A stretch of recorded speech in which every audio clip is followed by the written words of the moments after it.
Today on CityCast Houston, what lessons were learned about the city from Tuesday's primaries, and what races are about to get heated as we gear up for November's election? Plus, there's major drama brewing with the Bush Airport Terminal B project. And could Westheimer get a bit safer? Houston Landing reporter Tim Carlin and Pulitzer Prize finalist Evan Mintz join me to recap a busy week in H-Town. It's Friday, March 8th. I'm Raheel Ramzanali, and here's what Houston's talking about. Tim, Evan, good morning. How's everybody doing? Doing great. Good morning. I'm good. Glad to be here. All right, we published our March guide yesterday, so I need to get y'all's best thing to do in March. What's something you have to do in Houston in March? Evan, kick it off. Around the spring equinox and the fall equinox, best weather. Best weather. Whenever we are changing our clocks, like springing forward and falling back, those are like the best days of the year. I can't wait till that first day after we go to daylight savings time or move away from it. I always forget what it is. When you get that like extra hour of sun in the evening, but like it's still kind of cool out, like that is the best day of the year. Just do something outside. For sure.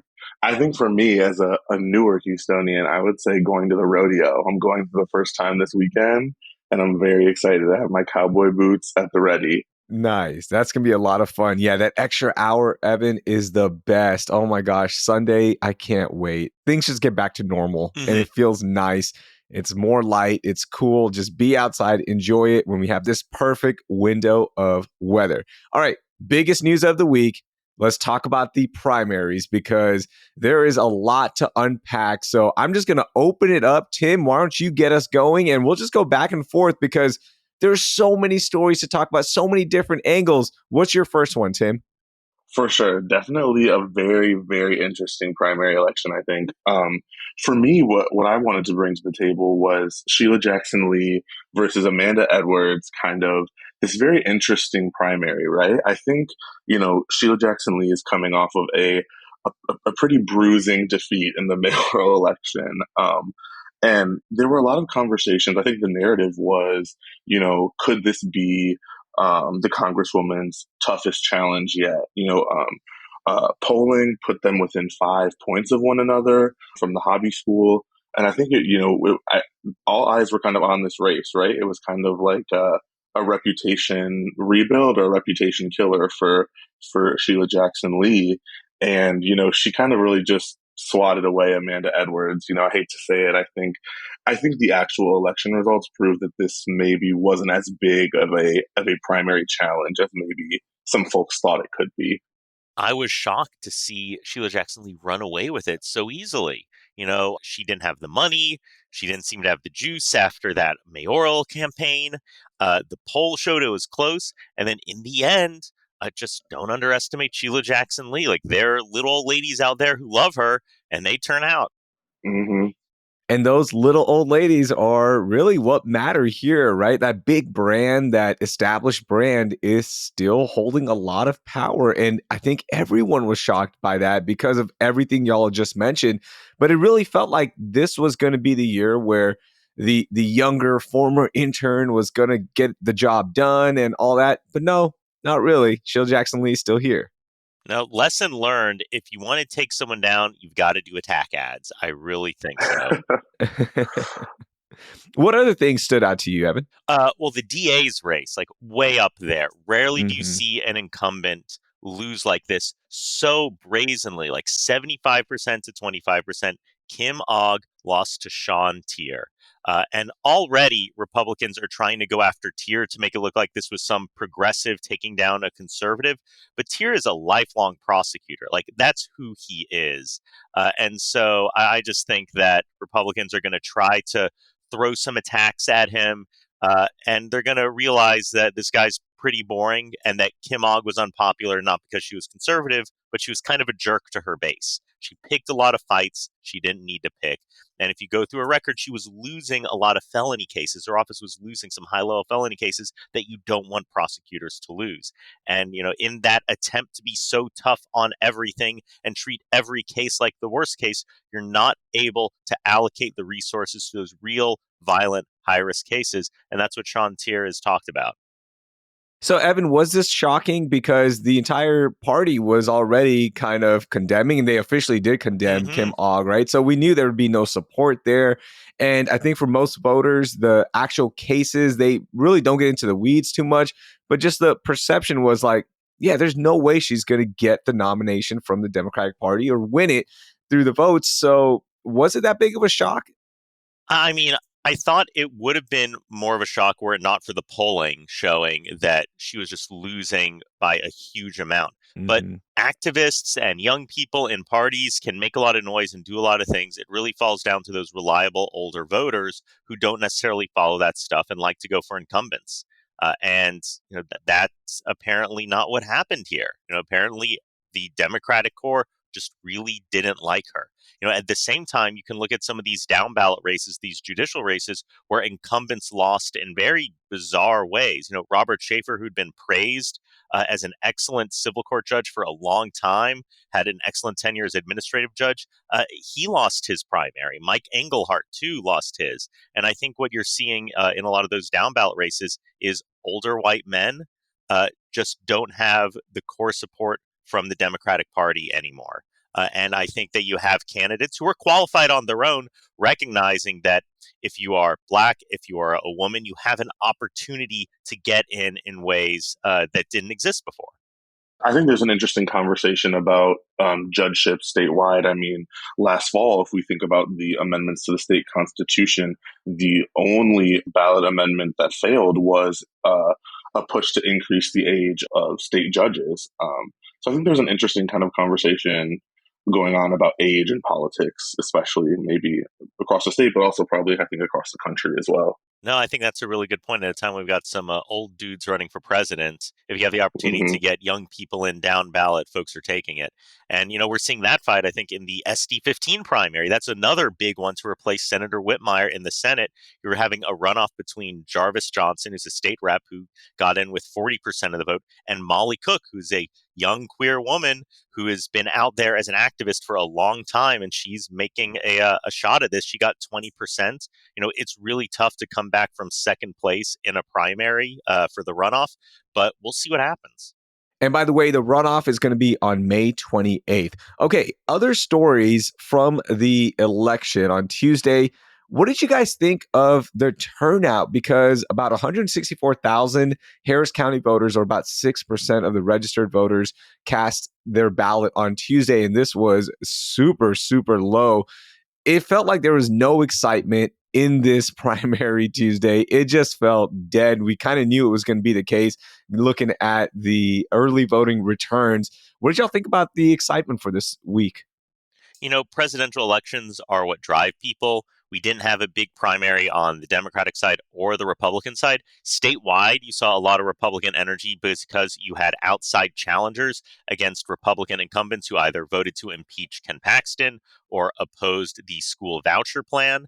And so they had folks coming for them. And so that really got some energy in those races. On the Democratic side, a little bit less so. You don't expect people to turn out if there's not a thing that really gets them excited. Hmm. Yeah, I'll give a quick shout out to my colleague Paul Cobbler. He wrote a story yesterday. He said revenge was on the ballot in this primary election, and I think that that's a very apt description. And he also talked about in his story that revenge was on the ballot, but it honestly didn't do much to motivate voters anyway. All right, let's talk about some juicy races that we're going to be focusing on here come November. And I think the big one that a lot of people are talking about, Ted Cruz versus Colin Allred. Your thoughts on this one, guys? Evan? Oh, I think that Ted Cruz knows he's in trouble. And this is how you can tell. The moment when it became clear that Beto O'Rourke had won the primary, the Cruz campaign dropped an attack ad. That was the first thing they did. They had this whole song and dance number, like literally it was a song about how Beto was a liberal. What Cruz has done the moment that Allred became the primary winner, he released endorsements from Democrats and saying that, look at me, I'm bipartisan. I've got support. I can work across the aisle, which, by the way, anyone who's watched Ted Cruz's career knows that's BS. That's just silly. That's ridiculous. That's insane. He is a diehard partisan. And so the fact that he feels the need to make himself seem more moderate than he actually has been shows that he knows he's in trouble. That's incredible to me. I'm skeptical about the ability of any Democrat to win statewide in Texas, but this is the sort of moment that makes me raise my eyebrows. Yeah, I agree. I think we're seeing a very interesting shift, right? I think, the 2016, 2020, there was a real kind of like blue wave push for, I think, liberals and especially progressive Democrats. And now we're kind of seeing this kind of return to center almost. Colin Allred is making a campaign off of being bipartisan and being able to kind of work across the aisle and, not being too liberal or too progressive for Texas voters. And I think Ted Cruz realizes that by the tenor of his campaign. That's going to be an interesting one. I can't wait for that first debate between those two. Oh, God. All right, guys, any final thoughts? I was just happy to see we didn't talk too much about the Republican side. It was a little scary to see 3 Court of Criminal Appeals judges lose their primaries because they defended the Constitution of the state and said that no, the Attorney General cannot bring criminal charges, cannot run a criminal case unless invited by local DAs. That's pretty clear. And Ken Paxton wanted to be able to go after people charged with election fraud. And so now, because they stood for the Constitution, these judges have been kicked out. That's a little scary to see. At the same time, I was glad that Jared Woodfill lost his primary challenge to Lacey Hull. So good to see a bad guy go down.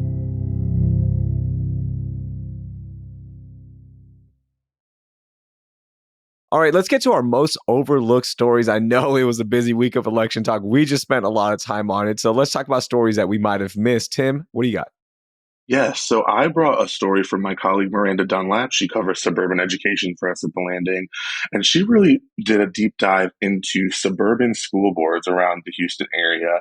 She focused a lot on how the at-large election model for school boards has, in some cases, produced very interesting makeups for local school boards in the region. She found that in at least 3 of kind of 7 school boards that she really took a deep dive into, that this at-large model has produced results in which school board members tend to live in wealthier or more economically prosperous areas of a district, which then in turn has kind of alienated some lower income students and families who feel as though maybe we need to change this at-large election model. It was super interesting. I think education and education policy is really kind of at the forefront of a lot of conversations. And so really taking a deep dive into who is setting that education policy at a district level is really interesting. Yeah, this is a fascinating story. I think particularly because I'm always skeptical of having district-specific representatives on school boards because school boards aren't legislatures. You don't elect someone to represent you and vote on bills and do stuff. They're more like a corporate board where their job is to find the CEO, the superintendent, and let them run the show and make sure they're being held accountable to getting the outcomes you want. And when you get people up there on school boards who view their jobs as being, direct representatives and legislators, that's where you get in trouble of them trying to direct contracts and make sure that they're micromanaging the principals, they get the principals people want, and do all of this stuff. And that is not how they're supposed to operate. So I'm kind of torn between the sense of, on one hand, you want to make sure that you're really getting good representation. On the other hand, you don't want a school board that's meddling with issues in the same way you don't want a state meddling with these sort of local issues. So I think you have other opportunities out there of how we select representatives, whether it's a mix of at-large and districts, whether it's something like ranked choice voting, multi-member districts. There are a lot of interesting, quirky election systems out there that we could try to implement if the state would let us. But I always like to push back against the idea that we should be switching over to district representation. Yeah, and her story really kind of gets into the nitty gritty of that. This kind of continued conversation of, if we switch over to single member districts, will that really fix this problem? And it's still a question mark, it seems. And by the way, all the stories we're talking about are linked in the show notes, including the one by Miranda. So make sure you read it. It is a really good read. Evan, how about you? What was your most overlooked story? My most overlooked story is that the city and Metro have announced a plan to work together to improve the streetscape on Westheimer. from 610 to downtown. This is going to include fixing potholes, repaving streets, but also sidewalk repairs and metro bus shelters that are part of the Boost program that's supposed to speed up buses so they get there quicker and makes them more appealing. And this whole plan even has the support of Metro skeptic Bill King, who's written about it on his blog. And I have to say, while there is debate about the value of light rail and a proposed bus rapid transit line, I'm really glad to see that everyone recognizes the success of the 82 bus. It is one of the best things that Metro does. It has really high ridership, and we should be investing in making it better and trying to replicate those successes across the system. But one of the things I'm disappointed in about this whole plan is that it's not the lower Westheimer plan, which had been proposed and debated, that would narrow the street in Lower Westheimer, Montrose neighborhood, down to 2 lanes, really expand the sidewalks, get some more street parking, dedicated pullover stops for the buses so they don't block traffic, and really turn that whole area into a great walkable neighborhood core. It was proposed to the HGAC, the Houston Galveston Area Council, which refused to fund it.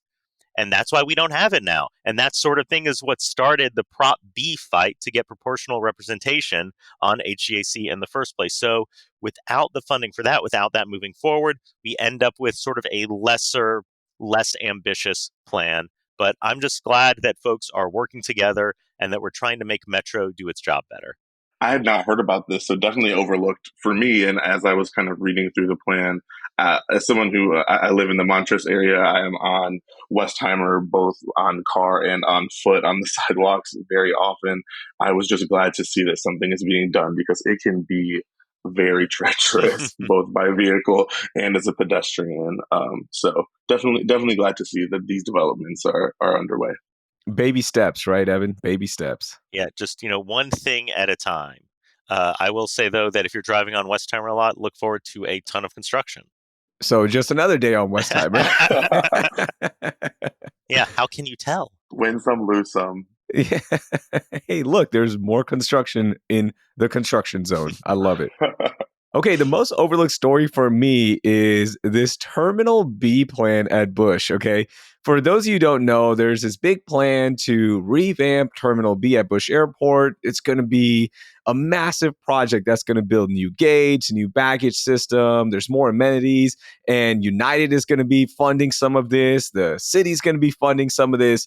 Well, Chris Hollins has made his first big move by blocking the city's funding of $150 million. And it's actually going to be over $600 million throughout the contract or throughout this project. But this is where it gets interesting, all right?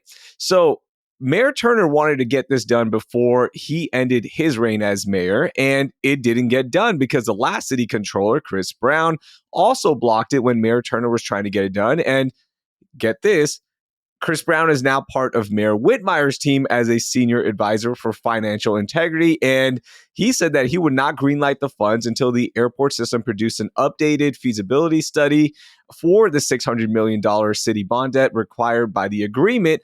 And now this is going to be like kind of dramatic because the guy who initially blocked it is working on the mayor's team.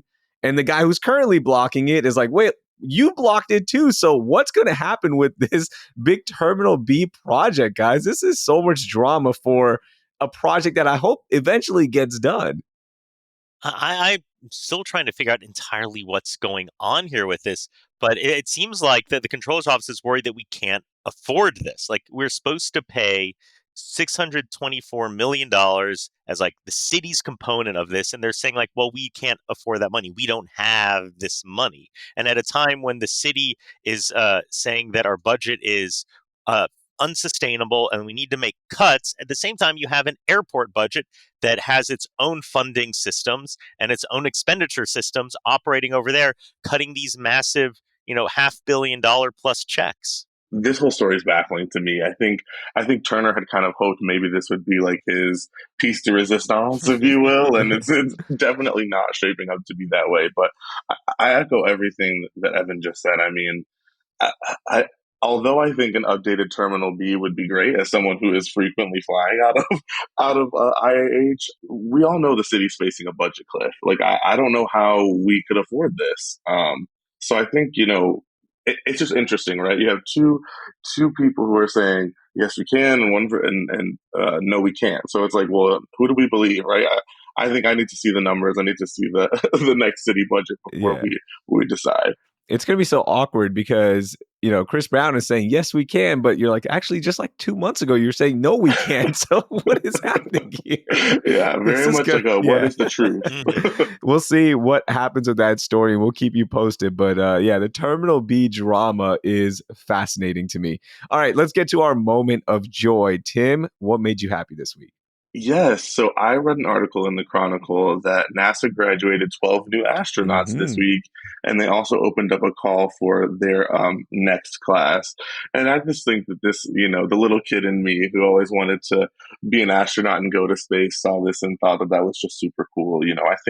I think for a time we were kind of like not anti-space travel, but there were definitely maybe more pressing issues here on Earth for us to deal with. And now that we're kind of graduating astronauts and focusing more on space travel, it's just kind of it's just cool. It's like, what's out there for us to explore, and getting to read a little bit about these 12 astronauts and kind of their backstories and just all of the things that they've already accomplished in life, and adding one more notch to their belts was really cool. It's the best. It's so cool seeing them graduate, and hopefully we find another great class coming up. And every year they open up the applications, I go to it and I'm like, I'm going to apply this year. But you know what? I don't have the educational background. Again, I say it every week. It seems like on the podcast, but I think I can knock out the physical requirements. Just can't do the educational one, but it's the best. Evan, how about you? What was your moment of joy? My moment of joy, we started talking about Tim going to the rodeo. I went to the rodeo this week. I went with my whole family, and we had a wonderful time. My kids loved seeing the little newborn chicks at the chicken exhibit. They love doing the day on the farm where you get to walk through and you get your plants and then you sell them and then you get money to buy snacks at the end. I loved my fried Twinkie, which was delicious. And I have to say, getting there on light rail made it really easy, particularly because we take the kids in a little wagon stroller.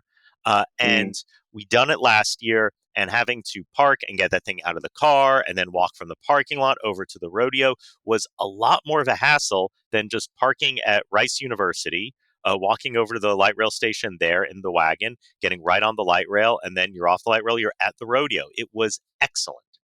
Yeah, it's so much easier. I went to the rodeo. We talked about it on Tuesday's episode, but it is just a nightmare getting there. And we went at 2:00 on a Saturday. Like, it was not supposed to be that busy. Although the concert does start a little bit earlier on the weekends. The city shutting down roads around the rodeo for whatever reason just makes no sense. Like, it is so frustrating. It was just nonstop, me in the car going, why are these roads shut down right now? Why are they blocking traffic here? It is unbelievable how hard it can be getting just to the parking area. But once you're in there, it's the best. You get to eat all the fried foods. You get to take advantage of all the cool exhibits out there at NRG Center, and then it's fine. So, Tim, you're going to have a blast when you go this weekend. I'm very excited. I'm very, very excited. And I will also be taking the light rail. So I'm glad to know that it was a smooth experience getting down there. Okay, we hinted at this. It is finally here. Daylight savings. Our clocks are moving forward, right? Spring forward. And I'm just happy because now we're going to be outside a little bit more. But I am regretting this because with a 17-month-old inside the house, the sleep schedule is just going to be a nightmare. That adjustment's going to be crazy, but it's going to be fine. We'll figure it out.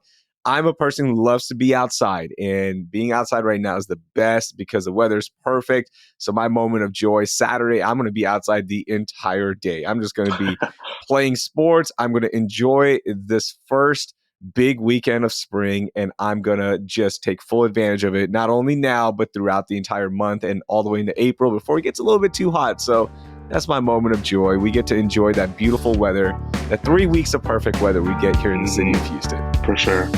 Tim, Evan, that was a lot of fun. Thank you so much, and have a great weekend. Thank you. Always love to be here. Talk to y'all next time. That was Evan Mintz and Tim Carlin. All of the stories we discussed are linked in our show notes.